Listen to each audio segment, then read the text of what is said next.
యోహాను సువార్త 11వ అధ్యాయము. మరియు మరియ ఆమె సహోదరి అయిన మార్త అను వారి గ్రామమైన బెతనీలోనున్న లాజరు అను ఒకడు రోగి ఆయను. ఈ లాజరు ప్రభువునకు అత్తరు పూసి తల వెంట్రుకలతో ఆయన పాదములు తుడిచిన మరియకు సహోదరుడు. అతని అక్క చెల్లెండ్రు, ప్రవ్వా, ఇదిగో నీవు ప్రేమించువాడు రోగి అయి ఉన్నాడని ఆయన యొద్దకు వర్తమానము పంపిరి. యేసు అది విని, ఈ వ్యాధి మరణం కొరకు వచ్చినది కాదు గాని దేవుని కుమారుడు దాని వలన మహిమ పరచబడునట్లు దేవుని మహిమ కొరకు వచ్చినదనెను. యేసు మార్తను ఆమె సహోదరిని లాజరును ప్రేమించెను.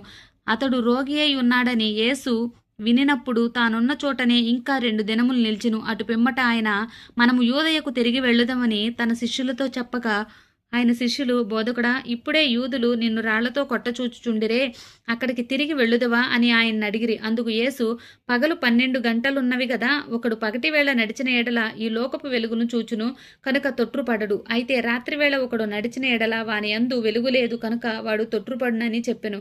ఆయన ఈ మాటలు చెప్పిన తరువాత, మన స్నేహితుడైన లాజరు నిద్రించుచున్నాడు, అతని మేలుకొలుప వెళ్ళుచున్నానని వారితో చెప్పగా, శిష్యులు, ప్రవ్వా, అతడు నిద్రించిన ఎడల బాగుపడుననిరి. యేసు అతని మరణమును గూర్చి ఆ మాట చెప్పెను గాని వారు ఆయన నిద్ర విశ్రాంతిని గూర్చి చెప్పెననుకొనిరి. కావున యేసు, లాజరు చనిపోయిను, మీరు నమ్మునట్లు నేనక్కడ ఉండలేదని మీ నిమిత్తము సంతోషించుచున్నాను. అయినను అతని యొద్దకు మనము వెళ్ళుదుము రండని స్పష్టముగా వారితో చెప్పెను. అందుకు దిదుమ అనబడిన తోమ ఆయనతో కూడా చనిపోవుటకు మనము వెళ్ళుదమని తన తోడి శిష్యులతో చెప్పెను. యేసు వచ్చి అదివరకే అతడు 4 దినములు సమాధిలో ఉండినని తెలుసుకొనెను. బేతనియ యెరూషలేమునకు సమీపమై ఉండెను. దానికి ఇంచుమించు కోసెడు దూరము.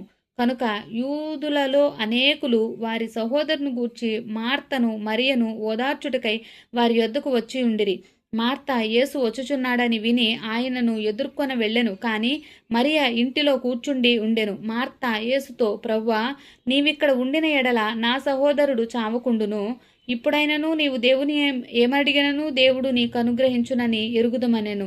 యేసు, నీ సహోదరుడు మరలా లేతునని ఆమెతో చెప్పగా, మార్త ఆయనతో, అంత్యదినమున పునరుద్ధానమందు లేచునని నేను ఎరుగుదుమనెను. అందుకు యేసు, పునరుద్ధాన దినమున జీవమును నేనే. నా యందు విశ్వాసముంచువాడు చనిపోయినను బ్రతుకును. బ్రతికి నా యందు విశ్వాసము ఉంచు ప్రతివాడును ఎన్నటికి చనిపోడు. ఈ మాట నమ్ముచున్నావా అని ఆమెను అడిగెను. ఆమె, అవును ప్రవ్వా, నీవు లోకమునకు రావలసిన దేవుని కుమారుడవైన క్రీస్తు అని నమ్ముచున్నానని ఆయనతో చెప్పెను. ఆమె ఈ మాట చెప్పి వెళ్ళి, బోధకుడు వచ్చి నిన్ను పిలుచుచున్నాడని తన సహోదరి అయిన మరియను రహస్యముగా పిలిచెను. ఆమె విని త్వరగా లేచి ఆయన యొద్దకు వచ్చెను. యేసు ఇంకను ఆ గ్రామంలోనికి రాక మార్త ఆయనను కలుసుకొనిన చోటనే ఉండెను. కనుక ఇంటిలో మరియతో కూడా నుండి ఆమెను ఓదార్చుచుండిన యూదులు మరియ త్వరగా లేచి వెళ్ళుట చూచి ఆమె సమాధి యొద్ద ఏడ్చుటకు అక్కడికి వెళ్ళుచున్నదనుకొని ఆమె వెంట వెళ్ళిరి. అంతటా మరియ యేసు ఉన్న చోటికి వచ్చి ఆయన్ను చూచి ఆయన పాదముల మీద పడి, ప్రవ్వా, నీవిక్కడ ఉండిన ఎడల నా సహోదరుడు చావకుండు నన్ను. ఆమె ఏడ్చుటయు ఆమెతో కూడా వచ్చిన యూదులు ఏడ్చుటయు యేసు చూచి కలవరపడి ఆత్మలో మూలుగుచు అతన్నెక్కడ ఉంచితిరని అడుగగా, వారు, ప్రవ్వా, వచ్చి చూడమని ఆయనతో చెప్పిరి. యేసు కన్నీళ్లు విడిచెను. కాబట్టి యూదులు అతనిని ఎలాగూ ప్రేమించునో చూడుడని చెప్పుకొనిరి. వారిలో కొందరు, ఆ గుడ్డివాని కన్నులు తెరిచిన ఈయన ఇతనిని చావకుండా చేయలేడా అని చెప్పిరి. యేసు మరలా తనలో మూలుగుచు సమాధి యొద్దకు వచ్చెను. అది ఒక గుహ. దాని మీద ఒక రాయి పెట్టి ఉండెను. యేసు రాయి తీసివేయడని చెప్పగా, చనిపోయిన వాని సహోదరి అయిన మార్త, ప్రవ్వా, అతడు చనిపోయి 4 దినములైనది కనుక ఇప్పటికి వాసన కొట్టునని ఆయనతో చెప్పెను. అందుకు యేసు, నీవు నమ్మిన ఎడల దేవుని మహిమ చూతువని నేను నీతో చెప్పలేదా అని ఆమెతో అనెను. అంతట వారు ఆ రాయి తీసివేసిరి. యేసు కన్నులు పైకెత్తి, తండ్రి, నీవు నా మనవి వినినందున నీకు కృతజ్ఞతాస్తుతులు చెల్లించుచున్నాను. నీవు ఎల్లప్పుడూ నా మనవి వినుచున్నావని నేనెరుగుదును.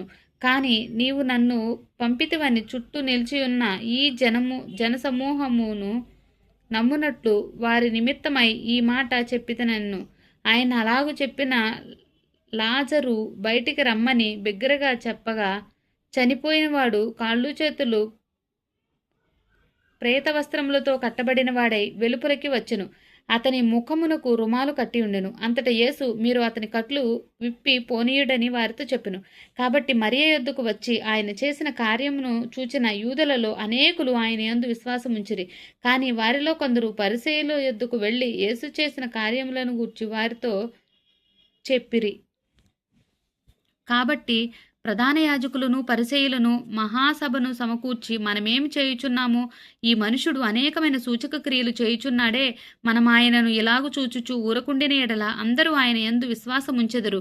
అప్పుడు రోమీయులు వచ్చి మన స్థలమును మన జనమును ఆక్రమించుకొందురని చెప్పిరి. అయితే వారిలో కయప్ప అను ఒకడు ఆ సంవత్సరము ప్రధాన యాజకుడై ఉండి, మీకేమీ తెలియదు, మన జనమంతయు నశింపకుండునట్లు ఒక మనుషుడు ప్రజల కొరకు చనిపోవుట మీకు ఉపయుక్తమని మీరు ఆలోచించుకొనరు అని వారితో చెప్పెను. తనంతట తానే ఇలాగూ చెప్పలేదు, కాని ఆ సంవత్సరము ప్రధాన యాజకుడై ఉండెను కనుక యేసు ఆ జనముల కొరకు మాత్రమే కాక చెదిరిపోయిన దేవుని పిల్లలు ఏకముగా సమకూర్చుటకును చావనై ప్రవచించెను.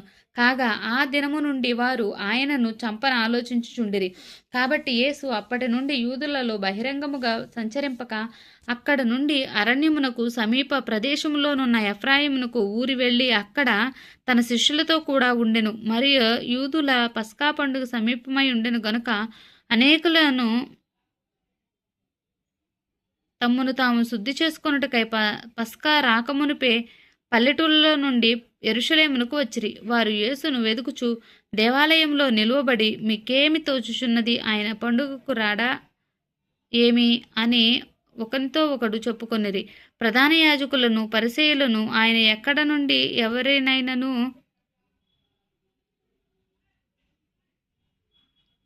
ప్రధాన యాజకులను పరిసయ్యులను ఆయన ఎక్కడ ఉన్నది ఎవనికైనను తెలిసి ఉన్న ఎడల తాము ఆయనను పట్టుకొనగలుగుటకు తమకు తెలియజేయవలనని ఆజ్ఞాపించి ఉండిరి. ఆమేన్.